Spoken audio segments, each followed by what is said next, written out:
Yang dulu gimana? Aibnya dia ecer-ecer nggak?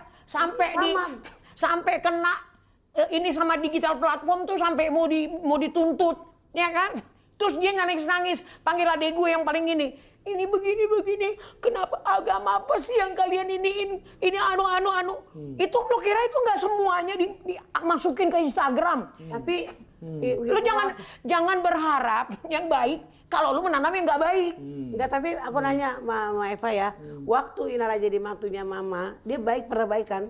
Jadi istri yang benar kan? Bukan Nah, pas gimana, Tan? aku bilang, ya dia istri yang baik kan? Gimana, Tan? Sorry berat ya sama gue nggak cocok. Tapi ada yang ngomong dari ponakan Mama, dia tuh istri yang benar loh. Aku nggak cocok. Nah berarti Mama punya dendam tersendiri gitu. Oh jangan bilang aku dendam. Sampai detik ini pun saya doain dia. Biar kamu tahu. Tapi mulut saya yang tajam ini, hendaklah kamu dengar ini nasihat dari saya. Supaya kakimu tidak terjerembab 3 kali ke depan. Bohong itu jangan bohong. Orang udah ini barang bohong, kamu bohongin, udah gini kamu tambahin lagi di atas gini. Artinya kan bahwa kan ketidakcocokan itu berarti kategori tidak baik atau bagaimana? Seperti maksudnya Pak Edi kan ya, baik, tapi kan tidak cocok. Sebagaimana Tan maksudnya? Saya nggak cocok sama saya kalau nggak cocok berarti. Kalau saya bilang kamu salah, sini kamu duduk, kita bicara. Itu yang oke. Bukan kalau saya sih sama saya kemarin. Emang tipikalnya begitu atau gimana, Pak? Kira-kira Kalau Inara ya kayak aku lihat sih, namanya kita berteman baru 2023 ya. Kalau lihat dia orangnya emang merepet kalau ngomong. Kalau bahasa Medan merepet. Cuman dia ada sisi baiknya juga. Kalau ngomong maksudnya kalau untuk agama dia bagus ya, agama. Ya maksudnya untuk sholatnya untuk aku lihat. agamanya. Untuk sholatnya, untuk ngurus anak aku lihat juga dia bagus. Dia juga nabung, istilahnya dia bisa beli rumah, jadi istri yang baik. Aku dengar loh dari ponakan Mama sendiri saat jadi istri Virgo. Ponakan siapa? Ada ponakan Mama. Jadi rumah yang ditempatin sekarang itu dari dia nabung? Nabung dia kata siapa Bu Eli? Kasihan deh, bayarnya aja gue tahu semua. Kata ponakannya Mama. Gue jangan. Tan, sebenarnya rumah itu gimana, Tan? Rumah itu dicicil cash bertahap. Cash bertahap. Siapa yang nyicil? Virgon. Wajar lah untuk anaknya mungkin. Kayak anaknya mau cash bertahap. Waktu tahapan ketiga saya masih ikut bayar. Jadi jangan asal ceplas. Ya karena kan punya anak. Loh, memang itu untuk anaknya. Itu semua tanah, semua apa kan bagian dia udah dikasih. Ini untuk anaknya di kemudian hari umur 21. Makanya harta gono gini. Lu dikasih harta gono gini, mobil suruh pakai untuk nganterin anak-anak lu gadein. Digadein sama siapa? Sama Inara. Itu melanggar hukum nggak? Pernah dengar nggak Pak Erni bahwa itu mobil Nggak pernah dengar. Melanggar hukum nggak? Melanggar hukum nggak? Iya, mobil. Di saat mobilnya lagi leasing.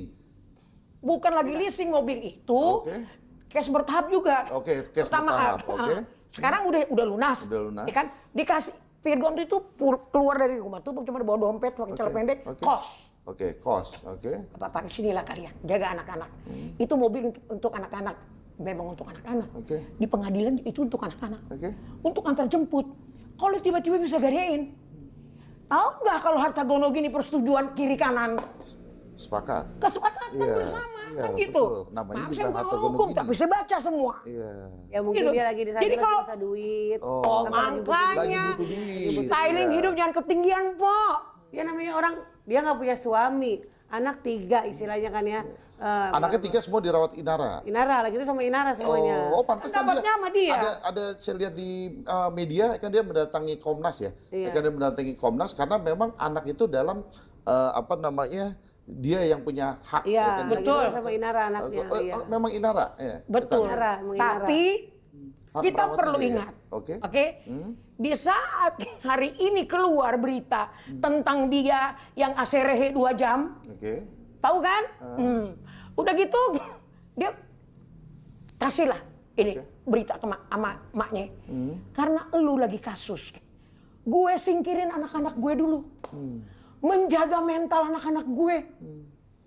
Jadi gue bawa dulu anak-anak. Nanti urusan lu, hukum-hukum lu udah kelar ini kita bicara lagi. Terus anak gue dibilang katanya ngambil secara paksa. Selama 2 bulan ini dia sudah 3 atau 4 kali datang ke rumah lihat anaknya dan bawa makan. Jadi isi perutnya jangan tipu melulu, jangan bohong melulu. Itu kenapa? Dia datang... Semua guru ngelihat, ada miss-nya di rumah, ada pembantu 5 orang.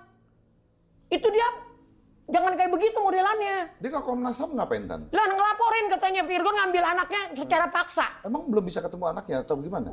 Dia kan sudah dibilang, selama dari dia pisah itu 4 kali udah ketemu sama anaknya. Oh, udah 4 bawa kali. makan, bawa jalan-jalan. Kemarin Starla tapi Quran, dia datang jemput Starla. Makan sama adik-adiknya. Jadi jangan bilang, saya dipersulit.